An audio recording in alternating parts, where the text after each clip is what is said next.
নমস্কাৰ চাই আছে ভয়েস 365 আৰু এই মুহূৰ্তত লৈ আহিছো এক বিশেষ খবৰ ৰাজ্যৰ ৰেচন কাৰ্ডৰ হিতাধিকাৰীৰ বাবে আছে এক দুখবৰ জুনৰ পৰা বন্ধ হ'ব 100 টকীয়া ৰেচনৰ সামগ্ৰী জুন মাহৰ পৰা ৰাজ্যৰ সুলভ মূল্যৰ দোকানত 100 টকাত এতিয়া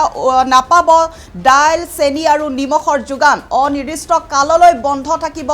ডাইল চেনি আৰু নিমখৰ সুলভ মূল্যৰ যোগান সুলভ মূল্যৰ দোকানৰ পৰা বঞ্চিত হ'ব 17 লাখকৈ হিতাধিকাৰী জুন মাহৰ পৰা আৰু নাই 100 টকা ডাল চেনি আৰু নিমখ ৰেচন কাৰ্ডৰ 17 লাখ হিতাধিকাৰীয়ে ডাইল চেনি আৰু নিমখ ক্ৰয় কৰিব লাগিব প্ৰচলিত বজাৰ মূল্যত জনাই আছো সবিশেষ খবৰ ৰাজ্যৰ ৰেচন কাৰ্ডৰ হিতাধিকাৰীৰ বাবে আছে এক দুখবৰ জুনৰ পৰা বন্ধ হ'ব 100 টকীয়া ৰেচনৰ সামগ্ৰী জুন মাহৰ পৰা ৰাজ্যৰ সুলভ মূল্যৰ দোকানত 100 টকাত উপলব্ধ নহব ডাইল চেনি আৰু নিমখৰ যোগান অনিৰ্দিষ্ট কাললৈ বন্ধ থাকিব ডাইল চেনি আৰু নিমখৰ সুলভ মূল্যৰ যোগান আৰু সুলভ মূল্যৰ দোকানৰ পৰা বঞ্চিত হ'ব 70 লাখকৈ হিতাধিকাৰী জুন মাহৰ পৰা নাই 100 টকা ডাইল চেনি আৰু নিমখ ৰেচন কাৰ্ডৰ 70 লাখ হিতাধিকাৰীয়ে ডাইল চেনি আৰু নিমখ ক্ৰয় কৰিব লাগিব প্ৰচলিত বজাৰ মূল্যত ডাইল চেনি নিমখ যোগানৰ নামত 7 মাহতে চৰকাৰে ব্যয় কৰিলে 294 কোটি টকা আৰু সুদীৰ্ঘ 7 মাহ ধৰি ৰাজ্যৰ ৰেচন কাৰ্ডৰ হিতাধিকাৰীয়ে সুলভ মূল্যত লাভ কৰি আহিছিল ডাইল চেনি আৰু নিমখ পূৰ্বৰ বাজেট অনুসৰি মে মাহলৈ অনুদান আছিল অসম চৰকাৰৰ হে ৰাজ্য চৰকাৰে নতুন বাজেট দাখিল নকৰা পৰ্যন্ত চেনি ডাইল নিমখ লাভ নকৰে এতিয়া ৰেচন কাৰ্ডৰ হিতাধিকাৰীয়ে আৰু নতুনকৈ বাজেট আবণ্টন হলেহে হিতাধিকাৰীয়ে পাব আঁচনিৰ সুফল জুলাইত হ'বলগীয়া ৰাজ্যিক বাজেটলৈ অপেক্ষা এতিয়া খাদ্য আৰু অসামৰিক যোগান বিভাগৰ অৱশ্য জুন মাহৰ পৰা পূৰ্ব নিৰ্ধাৰিত অনুসৰি গ্ৰাহকে লাভ কৰি থাকিব চাউল এই মুহূৰ্তত ভয়েস 365 দৰ্শকসকলক জনাই আছো এক বিশেষ খবৰ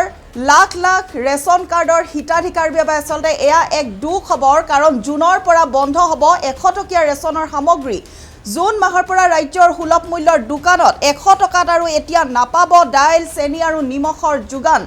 অনিৰ্দিষ্ট কাললৈ বন্ধ থাকিব ডাইল চেনি আৰু নিমখৰ সুলভ মূল্যৰ যোগান সুলভ মূল্যৰ দোকানৰ পৰা বঞ্চিত হ'ব 70 লাখকৈ হিতাধিকাৰী আৰু জুন মাহৰ পৰা এতিয়া নাই 100 টকা ডাইল চেনি আৰু নিমখ ৰেচন কাৰ্ডৰ 70 লাখ হিতাধিকাৰীয়ে ডাইল চেনি আৰু নিমখ ক্ৰয় কৰিব লাগিব প্ৰচলিত বজাৰ মূল্যত ডাইল চেনি নিমখ যোগানৰ নামত মাত্ৰ 7 মাহতে চৰকাৰে ব্যয় কৰিছে 294 কোটি টকাকৈ সুদীৰ্ঘ 7 মাহ ধৰি ৰাজ্যৰ ৰেচন কাৰ্ডৰ হিতাধিকাৰীয়ে সুলভ মূল্যতে লাভ কৰি আহিছিল ডাইল চেনি আৰু নিমখ আৰু পূৰ্বৰ বাজেট অনুসৰি মে মাহলৈহে অনুদান আছিল অসম চৰকাৰৰ হে ৰাজ্য চৰকাৰে নতুন বাজেট দাখিল নকৰা পৰ্যন্ত চেনি ডাইল নিমখ লাভ নকৰে ৰেচন কাৰ্ডৰ হিতাধিকাৰীয়ে নতুনকৈ বাজেট আবণ্টন হলেহে হিতাধিকাৰীয়ে পাব আঁচনিৰ সুফল জুলাইত হ'বলগীয়া ৰাজ্যিক বাজেটলৈ এতিয়া অপেক্ষা কৰি আছে খাদ্য আৰু অসামৰিক যোগান বিভাগে তাৰ পাছতহে এই বিষয়ে সিদ্ধান্ত ল'ব যে কি ডাইল চেনি নিমখক উপলব্ধ কৰিব পৰা যাবনে নাযায় সুলভ মূল্যৰ দোকানসমূহত অৱশ্য জুনৰ পৰা পূৰ্ব নিৰ্ধাৰিত অনুসৰি গ্ৰাহকে লাভ কৰি থাকিব চাউল 2025 নৱেম্বৰৰ পৰা ৰাজ্যৰ ৰেচন কাৰ্ডৰ হিতাধিকাৰীয়ে চলিত মে মাহ পৰ্যন্ত প্ৰতি মাহে প্ৰতি কিলোগ্ৰামত 60 টকা দৰত লাভ কৰি আহিছিল মচুৰ দাইল আৰু নৱেম্বৰ পৰা 10 টকা দৰত নিমখ আৰু 30 টকা দৰত লাভ কৰিছিল চেনি ইপিনে দেশজুৰি যেটো জটিল পৰিস্থিতি ধাৰণ কৰিছে